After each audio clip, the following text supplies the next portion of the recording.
What happens when Zuri Dubey develops feelings for her boss?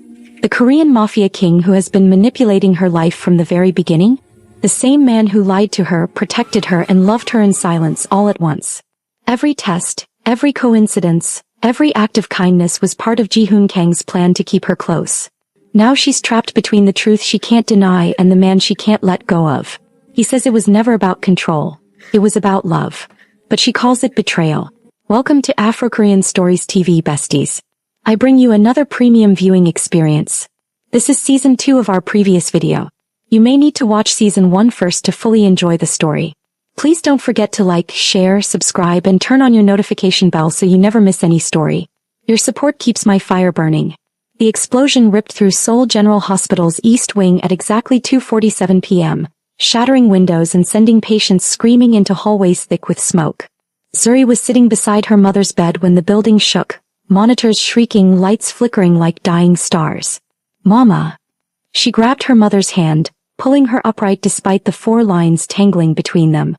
The door burst open. Not nurses. Not doctors. Men in black tactical gear, faces covered, moving with military precision. One grabbed Zuri's arm hard enough to bruise. She fought, kicking, screaming, but they were professionals and she was just a terrified woman watching her world explode. Then Ji-hoon was there, gun drawn, ice cold as winter. He fired twice. Both men dropped. The sound was deafening in the small room, cordite burning her nostrils. "Move. Now." He pulled her mother into a wheelchair with surprising gentleness, shoved it toward Zuri. "Service elevator. End of the hall. My men are waiting. Go." "What's happening?" "Someone's making a move. Using the chaos as cover. They want you." He fired again, dropping another man in the doorway. "I won't let them have you. Run." She ran. The week that followed was a blur of safe houses and armed guards, her mother recovering in a private facility while Ji-hoon's organization went to war. Zuri learned that the attack had been coordinated, professional and expensive. Someone wanted her dead or captured, and they'd been willing to blow up a hospital wing to make it happen. "Who?" she demanded on the 7th day, cornering Ji-hoon in the penthouse living room where he'd barely slept, running operations from 3 laptops and a phone that never stopped ringing. "We're still investigating." He looked exhausted, dangerous, like a wolf pushed too far. 5 different groups had reason to target me. Only one would use you as leverage. "Which one?" "Park Soo-jin's brother. He's been trying to muscle into Seoul's territory for years. Thinks if he takes you he can force me to negotiate." Ji-hoon's smile was terrifying. "He's wrong. Where is he now?" "Underground. Literally. His people are hiding in the old subway tunnels near Dongdaemun. We'll flush them out tonight." He stood, rolled his shoulders, checking the gun at his hip with casual efficiency. "You stay here. Triple security. Don't even think about leaving." "Ji-hoon. This isn't negotiable, Zuri. I've lost enough. I'm not losing you too." The words hung between them, heavy with meaning he wouldn't acknowledge. After he left, Zuri sat in the penthouse that had become her prison, watching Seoul's lights flicker like distant stars. Her phone buzzed. Unknown number. She almost ignored it, then recognized the area code. Lagos. "Hello. Ms. Dubey." The voice was female, Korean, vaguely familiar. "We met at dinner. Park Soo-jin. I need to speak with you. Alone. It's about Ji-hoon." Every instinct screamed trap. "I'm not stupid enough to meet you. I'm not asking you to. I'm already here. Look out your window." Zuri moved to the glass. 40 floors below, a figure stood under a streetlight, phone pressed to ear, looking up. "Your security is good," Soo-jin continued. "But I train most of them. I can be in your elevator in 3 minutes or you can come down and we talk in public. Your choice. But you need to hear this. It's about how you really ended up working for Ji-hoon." Zuri's stomach clenched. "What do you mean?" 3 minutes, Ms. Dubey. Clock's ticking." The line went dead. Zuri stood frozen, mind racing. This was stupid. Dangerous. Possibly fatal. But Soo-jin's words echoed. How you really ended up working for Ji-hoon. Like there was a story she didn't know. A truth hidden beneath the carefully constructed narrative. She grabbed her coat and left before rational thought could stop her. The cafe was crowded enough to feel safe, public enough that violence would attract attention. Soo-jin sat in the back corner, looking elegant and lethal in white cashmere, her smile warm but her eyes calculating everything. "Good. That shows intelligence. She pushed a coffee across the table. You'll want something in your stomach for this conversation. Zuri sat but didn't touch the coffee. Talk. Direct. I respect that. Sujin leaned back, studying her. What do you know about how Jihoon chose you for the money test? He said he tested 27 people. I was the first to report it. That's true. But it's not the whole truth. Sujin pulled out her phone, showed Zuri a photo. The diner. Night shift. Zuri wiping tables, exhausted, hollow-eyed. The date stamp showed 8 months before the money appeared in her account. This is when he first saw you. Some drunk businessman was grabbing at you. You handled it with dignity. Grace. Jihoon was there on other business but he noticed you. Became, let's say, interested. Zuri's hands clenched on the table. What are you saying? I'm saying the money wasn't a random test. It was theater. He researched you for months, learned everything about you, then engineered circumstances to make you think you'd chosen to work for him. But really, he chose you from the moment he saw you fight off that drunk with a smile still on your face. Sujin's expression softened. The other 27 people? They existed. The test was real. But you were always going to pass because he'd already decided he wanted you. The world tilted. Zuri gripped the table edge, breathing through her nose. Why are you telling me this? Because my brother is trying to start a war using you as justification. He thinks Jihoon's weakness for you makes him vulnerable. And he's right. Sujin leaned forward. But here's what my idiot brother doesn't understand. Jihoon's not weak because he cares about you. He's dangerous because he cares about you. There's nothing he won't do, no line he won't cross, no body count too high if it means keeping you safe. That's not weakness. That's nuclear-level threat. Your brother attacked the hospital. My brother is a moron who thinks violence equals power. Jihoon knows better. Power is leverage. Control. Strategy. She paused. Love. He doesn't love me. Doesn't he? Sujin's smile was knowing. When's the last time you saw him sleep? Think about anything except your safety? The man's running a multi-billion-won empire fighting a territory war, and all he talks about is keeping you alive. That's not professional concern. That's obsession. Zuri stood abruptly. I need to go. One more thing. Sujin's voice stopped her. Ask him about the diner owner's nephew. The one who harassed you. Ask Jihoon what happened to him after you reported it to HR and nothing changed. Then ask yourself what kind of man destroys someone's life for touching what he considers his, months before you even knew he existed. Zuri walked back to the penthouse in a daze, Sujin's words circling like vultures. The security team looked surprised to see her returning on foot, but didn't question it. She rode the elevator up, each floor another second to process the truth she'd just learned. Jihoon had orchestrated everything. Watched her for months. Tested her not randomly but specifically because he'd already decided he wanted her close. Every choice she thought she'd made freely had been guided by his invisible hand. The penthouse was dark except for the city lights. She found Jihoon on the floor by the windows, back against the couch, exactly where he'd been that first night she'd returned after running. Except this time he wasn't nursing wounds. He was just sitting in darkness, phone in hand, waiting for updates on a war he was fighting for her. You left the building, he said without looking up. You were tracking me. Always. It's how I keep you safe. Or how you control me. She moved closer, anger and confusion and something else burning in her chest. When were you going to tell me? He looked up then and his expression was unreadable. Tell you what? That you orchestrated everything. That you saw me 8 months before the money appeared. That this was never random. That I never had a choice because you'd already chosen me. Silence. Heavy. Damning. Sujin, he said finally. Does it matter who told me? Is it true? Jihoon stood slowly and she'd never seen him look uncertain before. Vulnerable. Almost afraid. Yes. It's true. I saw you that night at the diner.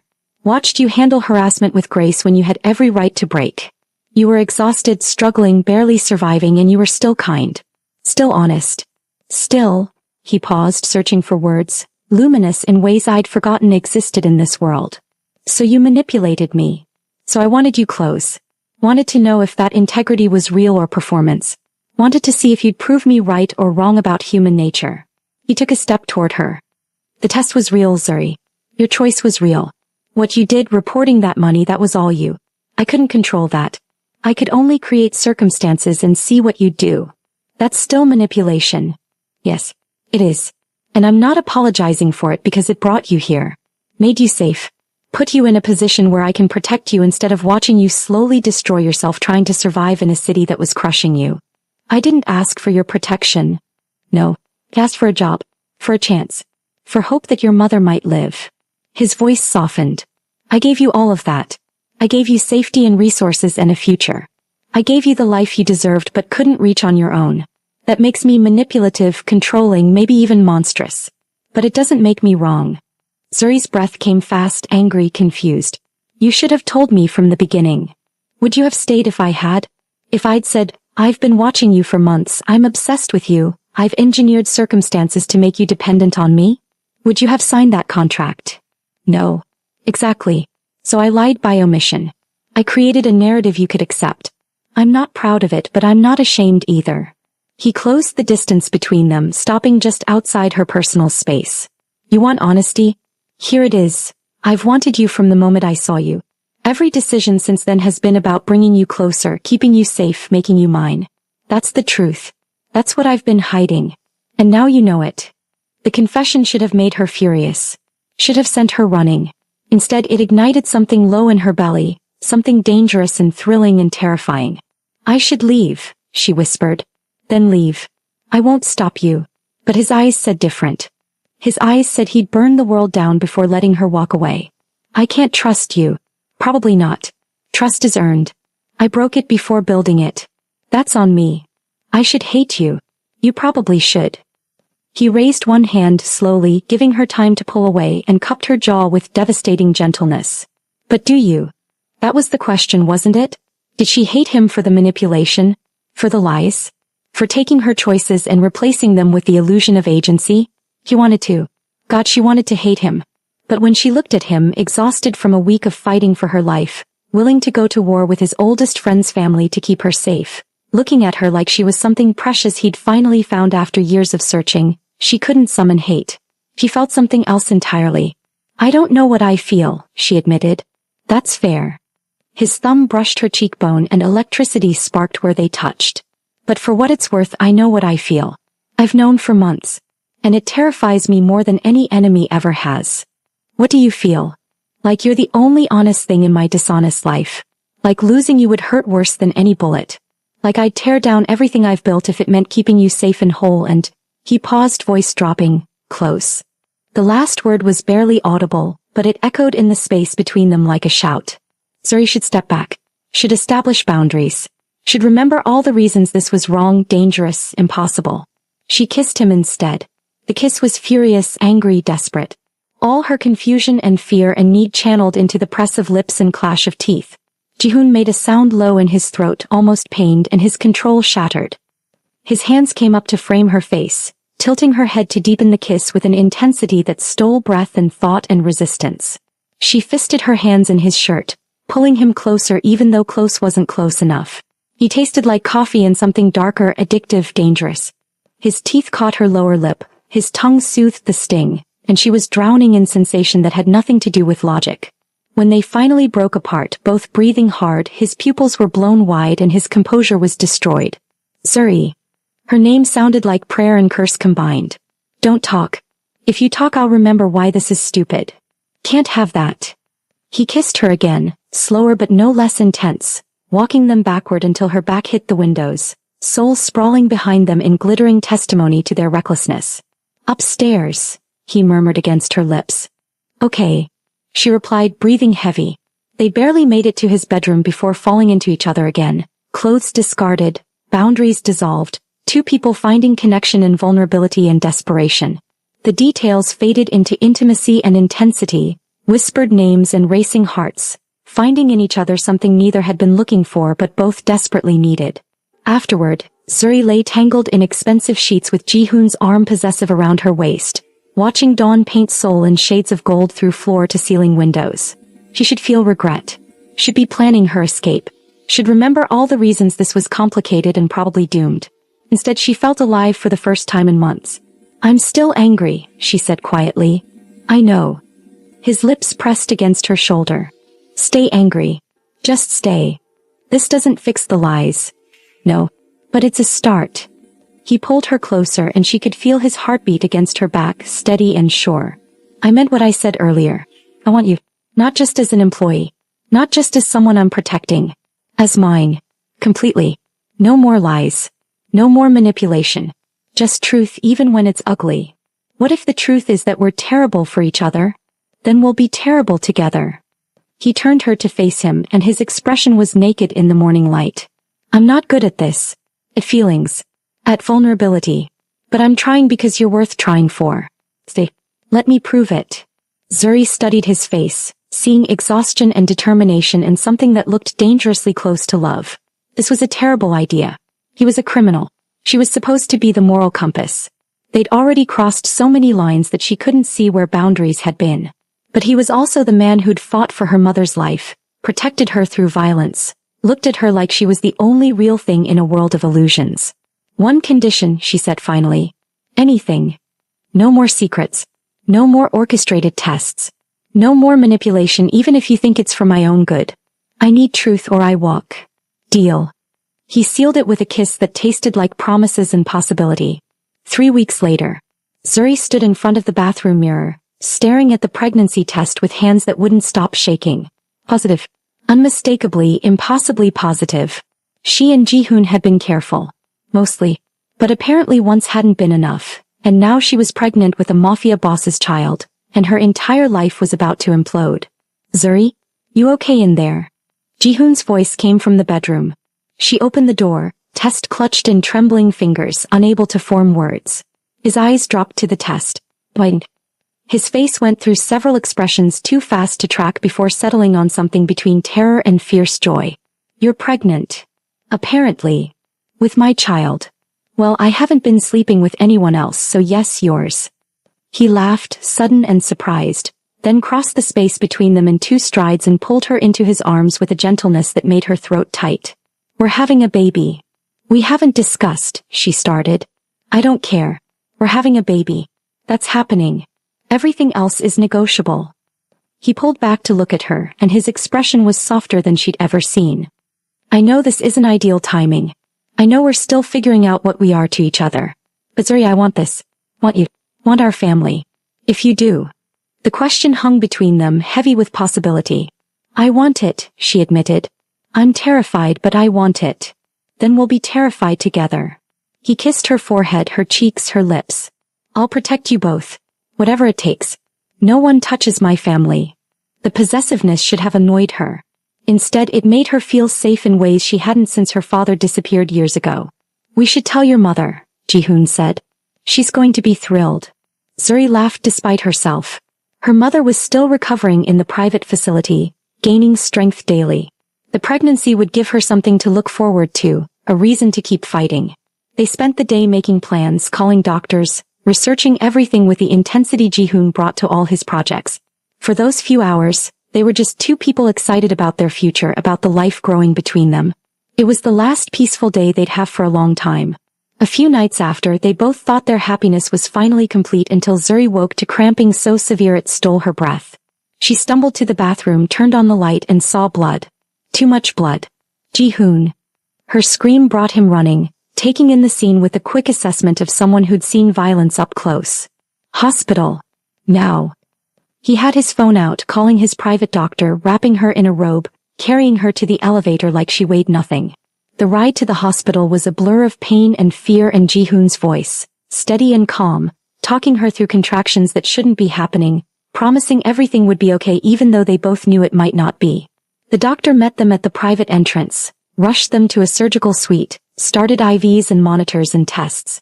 Zuri lay on the bed feeling her body betray her, feeling the life they'd just celebrated slipping away despite everything medicine could do. Miss Dubé. The doctor's face was grave. I'm very sorry. There's nothing we can do. The fetus isn't viable. We'll make you comfortable, but... No. Ji-hoon's voice cut like a blade. There has to be something. Money is no object. Whatever treatment, whatever specialist. Mr. Kong. The doctor's voice was gentle but firm. This isn't about money. Sometimes these things happen. It's not anyone's fault. But Ji-hoon wasn't accepting that. He made calls, brought in 3 more specialists, demanded answers that didn't exist. And through it all, Zuri felt herself emptying out, losing not just the pregnancy but the future she'd started imagining. She lost the baby at 4:17 a.m. The silence afterward was absolute. Ji-hoon held her hand through the procedure to remove what remained, his face carved from stone, rage simmering beneath his control. "I'm sorry," Zuri whispered afterward, exhausted and hollow. "Don't." His voice was rough. "Don't apologize. This wasn't your fault."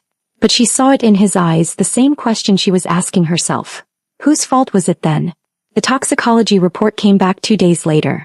Ji-hoon was sitting beside her hospital bed, reading messages on his phone, when the doctor entered with an expression that made Zuri's stomach clench. "Mr. Kong. Ms. Dubé.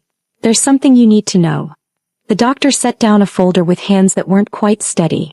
The miscarriage wasn't natural. Ms. Dubé was poisoned. The temperature in the room dropped 10 degrees. "Explain," Ji-hoon said with deadly calm.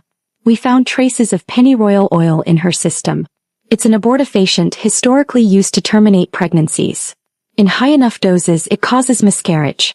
Someone put it in her food or drink within the last 72 hours. Zuri felt ice spread through her veins. Someone had poisoned her. Someone had killed her baby deliberately. She was poisoned? Ji-hoon repeated the words. His voice was barely human. Before the doctor could answer, Ji-hoon was already on his phone, calling people whose names Zuri didn't recognize, issuing orders in clipped Korean. When he hung up, his expression was in a murder-given form. "I'm going to find who did this," he said quietly. "And when I do, they're going to beg for death long before I grant it." "Ji-hoon," she called, voice strained. "No." He looked at her, and his eyes were empty in a way that terrified her. "Someone poisoned you. Killed our child. There's no forgiveness for that. No mercy. Only consequences." She should have been horrified. Should have begged him not to do whatever he was planning. But she was too numb, too empty, too angry herself to summon compassion for whoever had done this. "Find them," she heard herself say. "Make them suffer." His smile was terrible. Already done. It took 60 hours. Ji-hoon's people tore through every aspect of their lives, tracking everyone who'd had access to Zuri's food and drink. They reviewed security footage frame by frame, analyzed credit card receipts, traced phone calls. And finally they found her. The housekeeper. A quiet woman in her 50s who'd been cleaning the penthouse twice a week for 3 months. Background check clean. References perfect. No visible connection to any of Ji-hoon's enemies. Until they looked deeper and found her son. A mid-level enforcer for Park Soo-jin's brother. Someone whose loyalty had been purchased with threats against his mother, forced to use her to poison the woman everyone knew Ji-hoon cared about. Ji-hoon was at the warehouse where they'd taken her when Zuri arrived against doctor's orders, driven by need to see the face of the woman who'd murdered her child. The housekeeper was tied to a chair in the center of a concrete floor, illuminated by a single harsh light. She looked terrified, tears streaming, begging in Korean for mercy that wasn't coming. She didn't know what the liquid was, Ji-hoon said without turning around. They told her it was a sedative, something to make you sleep. She believed them because they were holding her son. "Where's her son?" Zuri asked quietly. "Dead. Soo-jin's brother killed him after this failed to start the war he wanted. Disposed of loose ends." The housekeeper's sobs became wails when she understood. Her son was dead. And she'd killed an innocent child for nothing.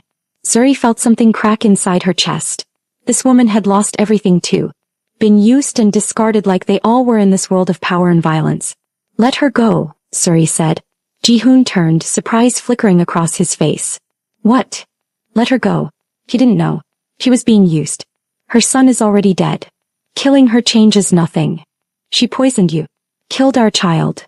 She was a pawn. Kill the player, not the piece. Zuri moved closer, looked the housekeeper in the eyes. "I forgive you. You didn't know. But if you ever speak of this, if you ever betray us again, I won't stop him next time. Understood?" The woman nodded frantically, relief and guilt and grief warring on her face. Ji-hoon studied Zuri with an expression she couldn't read, then nodded once. "Cut her loose. Give her money. Make sure she disappears." His men obeyed immediately. Within minutes, the housekeeper was gone, vanished into Seoul's sprawl with cash and a warning that would keep her silent forever. "That was mercy," Ji-hoon said when they were alone. "It was strategic. She's no threat. Soo-jin's brother is the threat." Zuri turned to face him. "So what are we going to do about him?" His smile was cold. We're going to end him. Permanently. You and me. Together. 2 days later. The old subway tunnels beneath Dongdaemun were a maze of abandoned passages and forgotten construction, perfect for hiding illegal operations. Park Jae-sung had been using them as his base, thinking depth and darkness made him untouchable. He was wrong. Ji-hoon's people had mapped every entrance, every exit, every ventilation shaft. They'd cut power, blocked escape routes, turned the tunnels into a tomb with only one way out, straight into Ji-hoon's trap. Zuri watched from the command center in Ji-hoon's SUV, monitors showing thermal imaging of the tunnels, comm channels carrying updates from teams moving through darkness. You should be resting, Ji-hoon said beside her, checking his gun with practiced efficiency. I should be there with you. You're recovering from poisoning and miscarriage. You're staying here where it's safe. Safe, she repeated bitterly. There's no safe in your world. Only varying degrees of danger. Then I minimize your exposure to the worst of it. He cupped her face, forced her to meet his eyes. I need to know you're here. Alive. Whole. That's what keeps me focused. If you're in danger, I can't do what needs doing. Which is eliminating threats to my family. Permanently. The word family sent warmth through her chest despite everything. They'd lost the baby, but they still had each other. That had to be enough. Come back to me, she said simply. Always. He kissed her, deep and desperate, like he was memorizing the taste of her in case this was the last time. Then he was gone, disappearing into the night with his team, leaving Zuri to watch and wait and pray. The operation took 40 minutes. Jae-sung's people fought hard but were outmaneuvered, outgunned, overwhelmed.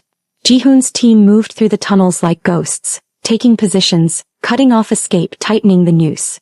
When they finally cornered Jae-sung in what had been his command center, the man tried to negotiate. Tried to offer money, territory, alliance. Tried everything except the one thing that might have saved him. Genuine remorse. Ji-hoon shot him once between the eyes. Clean. Efficient. Final. For my child, Ji-hoon said to the corpse. For every life you've destroyed.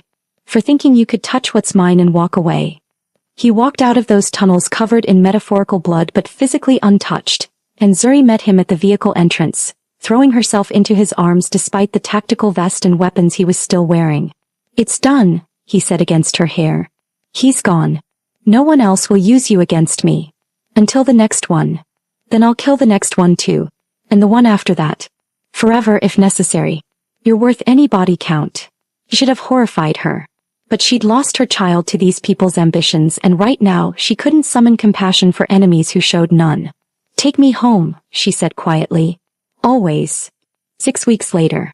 Zuri sat in front of her mirror, staring at the woman looking back. She'd removed her locks the previous week, an impulse decision born from need for change, for shedding the person she'd been and becoming someone new. Her hair was now cut shorter, styled in a way that felt both foreign and liberating. The transformation was complete when she put on the deep red dress Ji-hoon had bought her, something elegant and bold and nothing like the careful neutral tones she'd worn before. She walked downstairs to find Ji-hoon in the living room, reviewing contracts with his lawyer. He looked up, saw her, and his eyes went wide. Wow, he said inadequately. Good wow or bad wow? She felt heat rise to her cheeks and used to this level of attention. Devastating wow. Dangerous wow. Wow that makes me want to cancel all my meetings and keep you here all day wow. He stood, dismissed the lawyer with a wave, and crossed to her with that predatory grace she'd learned meant he was entirely focused on her. You're beautiful. I wanted something different. After everything I needed. A fresh start, he finished. I understand. And Zuri? You're stunning. In your old clothes, in expensive dresses with locks or without. You're always stunning to me. I have good motivation.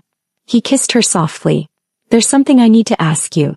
Something I should have asked properly before everything went to hell. He pulled a small box from his pocket and Zuri's heart stopped. I know this is fast. I know we've been through trauma. I know conventional wisdom says wait, make sure, take time. But I'm not conventional and we're not a conventional couple. He opened the box, revealing a ring that caught light and held it. Simple. Perfect. I want you as mine. Wiggly. Permanently. I want the world to know you're untouchable because you're my wife. I want to give you my name and my protection and everything I have. Marry me. It wasn't really a question, more a declaration, but Zuri felt tears burn behind her eyes anyway. Yes, she said. Yes, I'll marry you. He slid the ring onto her finger with hands that weren't quite steady, then kissed her like she was oxygen and he'd been drowning. "We're doing this properly," he said against her lips. "No courthouse wedding. Full ceremony. Your mother present. Your family flown in. Everything you deserve." "Jihoon, that's expensive. I have literally more money than I can count. Let me spend it on making you happy." She laughed despite herself. "When?" "2 weeks. I've already started arrangements." After noticing her stunned look, he grinned. "I was confident you'd say yes." Arrogant. Accurate. He pulled her close, and Zuri felt safe in ways that had nothing to do with his wealth or power and everything to do with the steadiness of his arms around her. They'd lost so much. Their child. Her innocence about his world. The illusion that love could exist without violence in his life. But they'd found something too. Each other. Commitment that went deeper than attraction. Understanding that came from surviving hell together. It wasn't perfect, but it was theirs. The wedding. 2 weeks later, Zuri walked down an aisle lined with white roses, her mother crying happy tears in the front row, her siblings flown in from Lagos surrounding her. The venue was ridiculous, all crystal and champagne and wealthy people she didn't know, but Jihoon stood at the altar looking at her like she was his entire world. They exchanged vows that promised forever despite knowing forever was uncertain in his world. He slid another ring beside her engagement ring, and she did the same for him, claiming him as thoroughly as he'd claimed her. When the officiant said he could kiss his bride, Jihoon pulled her close and kissed her with intensity that made the crowd fade away until it was just them, just this moment, just the promise of building something permanent in a world of temporary violence. "Mrs. Kong," he murmured against her lips. "Not used to it yet. You'll have a lifetime to adjust. Promise. Promise. No one touches what's mine. And you're mine now. Wiggly. Spiritually. Completely." The possessiveness should have grated. Instead it felt like coming home. 6 months later. Zuri stood in their penthouse, watching Seoul's lights flicker through floor-to-ceiling windows, her hand resting on her stomach where new life was growing. She'd been careful this time, cautious, but the doctor had confirmed it yesterday. She was pregnant again. 12 weeks along, past the first trimester danger zone, and so far everything looked perfect. She'd learned from tragedy. Learned to be vigilant, to trust her instincts, to protect what mattered. And this baby, this second chance, mattered more than anything. "You're glowing," Jihoon said from the doorway. She turned, smiled, felt the familiar warmth that came from seeing him. They'd grown together over these months, learned to communicate without violence, to trust without testing. It wasn't perfect, but it was real. "I have news," she said. He smiled, sharp and knowing. "I know," he said. "What kind of husband will I be if I didn't know?" "A less dangerous?" she said, shooting him a smile. "Only when it comes to bedroom duties." "Show me," she said, and that was all it took for him to lift her to their matrimonial bed. "We've come to the end."